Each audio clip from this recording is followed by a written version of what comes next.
Welcome to the Nashville Real Estate Podcast. I'm your host, Jared Swanson, and I'm excited to be recording in person. That's right, in person, with the great Katie Prendeville, who's a real estate agent with Tyler York. Katie, how you doing today? I'm great. Awesome. Well, thanks for being here. It's a rainy morning. This episode will be about investing, which I'm really excited about. But before we get started, why don't you give the listeners a little background about yourself? Sure. So, first off, a little bit of vocal fry because in true Nashville form, my sister visited me this weekend and we went out on Broadway. Nice. So, Okay. the only time I've ever done it was this weekend. And of course, now we're recording. But so I moved here from Illinois in 2021. I was licensed up there. We came down to Nashville for just a quick trip, me and my husband. And he's in construction and saw all the tower cranes and was like, we need to think about moving here. Then we had a great weekend here and decided, you know what? Taxes are better. Weather is better. This is where we should probably end up. And in about 6 months, we had moved down here. It was very quick. We found the house. We closed on it, the whole thing. Wow. Super fast. But Awesome. yeah, so we've been here ever since. I got into real estate in Illinois because I started in property management and then realized that people don't really like their property manager. So you're in real estate, but you're not like in the fun part. So I took real estate courses, decided to just become a full-time realtor, and that has been my trajectory ever since. That's awesome. Yeah. And how long again have you been in Nashville? February 2021 is when we moved down. So coming up on 2 years. Very close to 2 years. Very cool. Yes. Very cool. And you recently switched to Tyler York, is that right? I did. Nice. Love it. Awesome brokerage. Mhm. Very cool. And I'd love to talk a little bit about your current living situation. So, Katie, for all that, for whoever doesn't know this, is living in your essentially flip.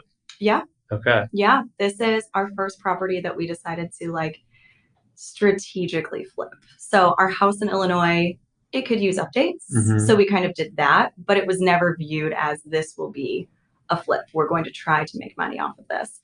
But when we moved to Tennessee, we figured, you know what? Let's start our real estate investing just right off the bat. Let's find the ugliest house on the block. We'll get a great deal on it. We'll just flip the entire thing while we live in it. Wow. Which, as newlyweds, doing that in a new place was a lot, but we are halfway through, Wow. perfectly at the halfway through point right now. And it feels awesome. We're really excited for how the house has come along. We're really excited to be living in the finished portion now. Mhm. And we're excited to see kind of where it takes us once the house is finished. Very cool. Yeah. And it does help to have a husband contractor. It sure does. But It definitely does. I've seen you swinging a hammer a lot on your Instagram. Yes. Yeah. Yes, I have learned quite a few things. YouTube has been great. You Okay. can learn anything on YouTube. I'm really good manual labor. Okay. If you need anything strategically measured and cut, that is my husband.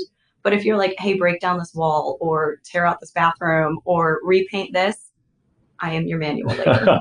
All right, and we'll put that in the show notes for her hourly rate for anyone that needs some help. Yes. But in all seriousness, I've noticed over the past year or so, you've been really focusing on investors and really catering to them. Why is Nashville such a great place to invest? So with the growth that we've seen here, with the amount of people that are moving here, I just think there's this really unique opportunity that we're seeing this appreciation market in our housing market right now, that you kind of have the opportunity to do that. We're also seeing neighborhoods start to change over. So I was in Donaldson the other day and I showed a house that had been recently renovated. It was the first or second one on the street that had been renovated. It seems like from talking to people, especially in Hendersonville where I live, there's a lot of neighborhoods that are full of people who bought them when they were first built in the 70s or the 80s.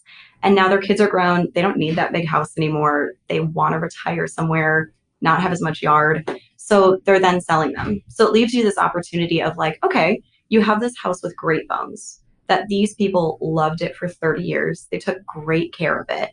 You just have to have a little vision to be able to go in and go, could we renovate this? Mhm. And either live in it ourselves and make it exactly what we want, or start it as a business. Either hold it and put long-term renters in it, or immediately sell it and then move on to your next one. There's just all this opportunity to do investing in different ways. And we have the housing style that kind of meets that. Definitely. And do you think, living and doing your own flip, has that helped you to be able to walk into a property and to kind of understand if this might be, a huge 12-month project or something that, is more doable, maybe no permits and things like that? 100%. Yeah. And even with our own house, after being in it, walking through it for our first and second showings before we bought it, we knew it was going to be a lot of work. We didn't know how much work it was going to be because, again, this was our first time really doing a flip. And then it was like we bought it and we got into the bones of it and we were like, oh boy. So those dips in the floor, those were a big thing. That wasn't just like, oh, maybe it's a little water damage or maybe they've settled. No, that's a foundation issue. Okay, dang it. Well, that's good to know. So now when I walk other buyers through things, I can be like, all right, you feel these dips in the floor. That's either a foundation thing or maybe it's no big deal. But if we want this house, we get an inspection and we have someone crawl under there and look at it and give us their thoughts of like, what does the foundation look like? Tell us, help me out here. Yeah. But yeah, it's been really helpful so I can look at it and go, is it purely cosmetic? Does it just need, a little facelift? Or are you going to be in this for 2 years like my husband and I are now in for our house? Yeah. And we were looking at a property a few months ago, and I remember there was a weak spot or something in the floor in a weird spot. And you're like, oh, that was probably a dog bowl or a water bowl. Over the years, it gets warped. And I was like, oh my gosh, that's definitely what it was. And so now my house, I always wipe up that water because I don't want that low spot. And we love that. We love maintenance on homes. That's wonderful. Everyone should do that. Exactly. Yeah. What areas would you say you're seeing right now, if you were to talk with an investor right now, that you would feel more confident in investing right now around Nashville? Sure. So you want to make sure you can get the house for a good deal is the first rule always. Like our house, for instance, we did get it for a really good deal because we kind of knew it's priced a little too high for all the issues that it has. So you want to look for that house specifically. I tell people to focus on neighborhoods that are a little bit older. They're from the 60s and 70s. Generally, when you start to get into things that are like older than the 60s, you're in like 1900 to like 1950, and like that's gonna be a lot. Yeah. That plumbing could have been put in the wrong way. That HVAC could be not up to code. Like you kind of get into all these like really weird things. And then just general wear and tear on the house, right? So I tell people focus on like 70s and up. Don't be afraid of like the lead paint or the asbestos. Like we'll get into that later. I think a really good area that people kind of sleep on is Donelson and Hermitage. So you've got these like really great neighborhoods where they have these amazing ranches that are like 1,800 and up square feet. They've been maintained really well. Most of them have great yards. Like you're already checking off things that people want, right? They want big yards. They want to be close to the city. They want room. I think those areas have it and really show it. And then your second part of what you want to look for is you want to make sure the like housing market in that area can handle you putting a renovated house in it. Like you don't want to be the biggest shiny new thing on the block. No one wants to be the fanciest house on the block.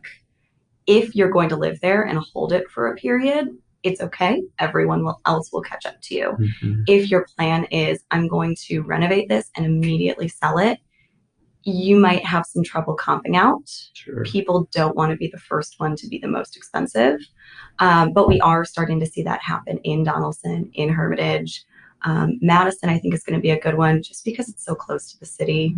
And we are seeing a lot of things, a lot of new things being built there, like restaurants, shopping centers, things like that. Hendersonville is also a really good one. Gallatin, I think, is getting there, but Hendersonville seems to be more established. So they've got that older neighborhood. And we're recording this early December. So I'm going to talk prices real quick because obviously prices are changing. But in Donelson and Hermitage, what would you say that 70s house, that needs a little TLC is going for right now? Sure. I would say probably 230s to 260s, somewhere in there. And then the ARV, the after repair value, would be roughly? We would want it to be, let's say that. Sure. We would want it to be probably 4 to 450, somewhere in there. And That's obviously, at yeah, least depending on how much, right. A lot of variables in play. Yes, that's at least what I've seen most commonly. Okay. I've, of course, seen the outliers that are going for like 6s, but most commonly, I think that's going to be your best bet. Yeah, and right now too, seller concessions are the hot topic, and probably be that way for a little while as long as rates stay up north of 5. When you're writing up contracts, is it I guess, are you seeing seller concessions? And what are your thoughts on that? We're definitely seeing them. We're seeing a lot of list agents just saying, send me an offer, send it on paper, let's start talking. And we're seeing that all over the city. I just spoke to an agent who primarily works in Wedgwood, Houston. I think it was probably 2 weeks ago at this point. And that was exactly what he told me. He was like, at this point, I tell any buyer's agent that comes through, if they want it, put it on paper and send it to us. Let's start a conversation. I'm not saying we'll accept it right off the bat, Right. but we can at least kind of talk about this and see what we can get to. And we're definitely seeing that with these kind of older houses that need that renovation. It's a very specific person who wants to do what we're doing, who wants to physically live in it and be in that construction zone and kind of feel misplaced for a little bit, with the end goal of, we're going to make money off of this. Definitely. Or we'll make money eventually and this will be our perfect house. Like, that's a very specific person. But even for an investor right now, like, we always kind of joke as realtors that, like, oh, it's an investor, you're going to get a low ball. They have to make it work for their numbers. So I get that.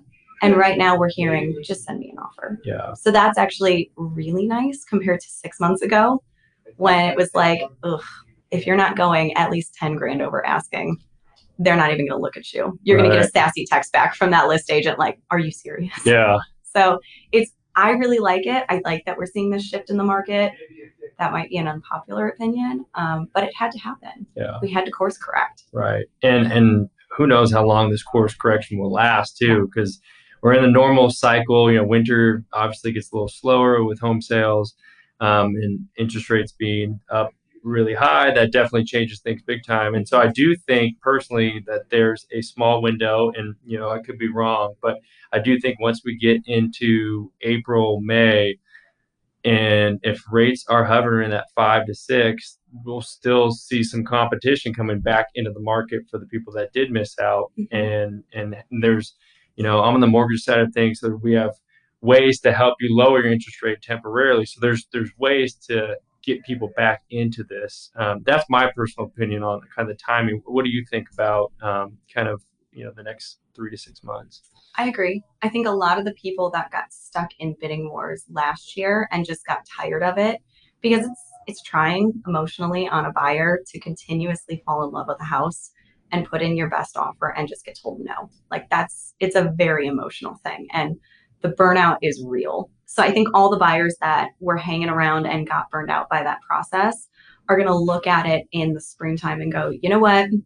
It's 5s or 6s. 7s, I think, really freak people out. There's something about it just being a 7 that everyone's like, oh my gosh, no way. Yeah. But like, even if it does get into low 7s, you're still going to have people that are like, well, my rent's being raised by 60%, or, that's a ridiculous number, but they're getting raised by a lot right now. Right. I think you're still going to have people that go, well, there's less buyer competition because the rates aren't 2s, 3s, 4s.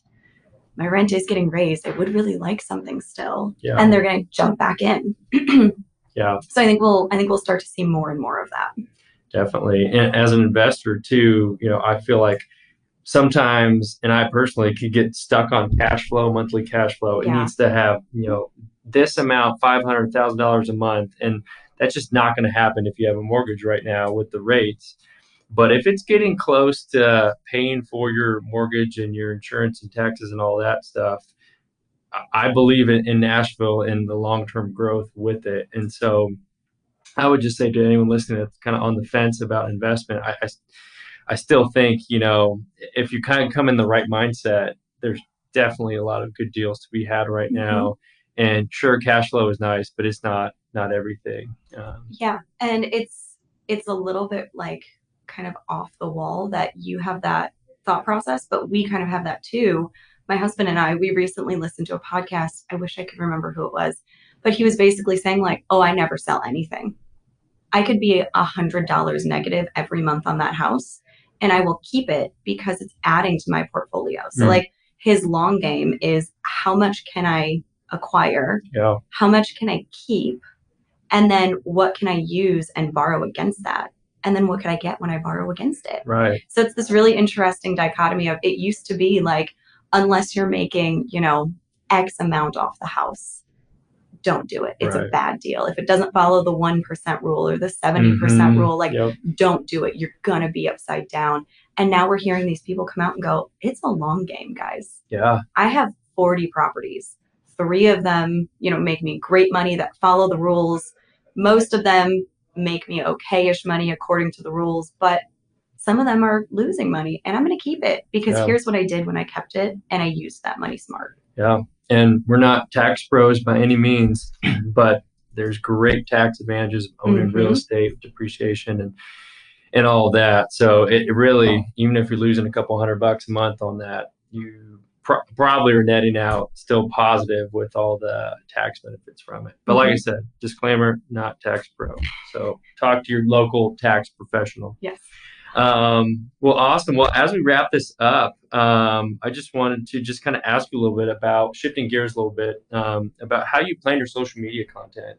I think it's really good and really focused towards investors, because that seems like that's who you want to work with, who you like working with, and you'll obviously work with people that need your help.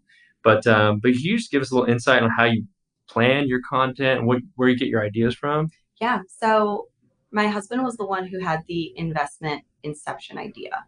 And when he gets on something, whatever it is, if it's a hobby or a job or something, he's all in. He's going to learn all the information about that topic. He'll be the pro. So it was a lot of, in the beginning, he was bringing me these ideas that it was like, hey, I think we should do this. And I said, oh, okay, well, tell me more about what that means. Tell me more about what it means to, do a fix and flip or to own a property. Tell me more. So he was the one feeding me all of this. And then I started going, you know what?